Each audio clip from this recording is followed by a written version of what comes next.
Hello, Ms. Pausman. Hi, Period 7 math class.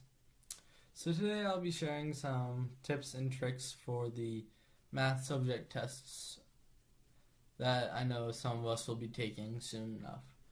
So tip number one is to use your test booklet as scrap paper for your work. Obviously, when you do math, you have to do work because that is what math is. So if you use your test booklet, there's areas beneath the questions for you to do your work. And this can really help you collect your thoughts and get the right answer for a question. The second tip is to really know your calculator well. Your calculator can be your best friend on some of these subject tests.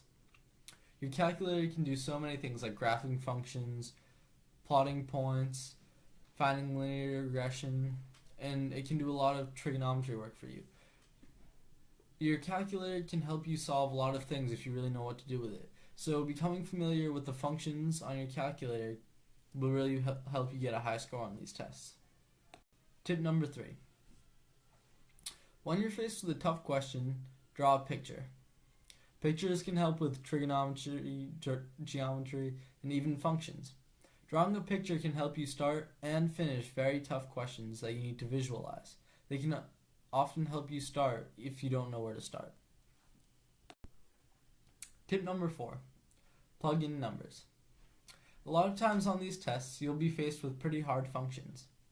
If you're not sure what to do when you're faced with a function type question, substitute some of the numbers that are the answers into the original equation.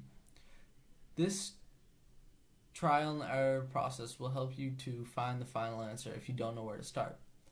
This might waste some of your time, however, so be careful that when you do this, you're working quickly and accurately. Tip number 5. Leave no question blank. Because the subject tests do not have guessing penalty, answering every question is best. If you find yourself running out of time, quickly bubble in the remaining answers that you have left to complete. This will give you a better chance of getting those answers correct, and you will not get any points off for making mistakes. I usually like to bubble in the letter C for the remaining questions because I like the answer choice C. However, do whatever works for you. Guys, I'm Andrew, and those are some tips for taking the math subject tests. I mean, they're pretty basic, but they'll help you get a high score.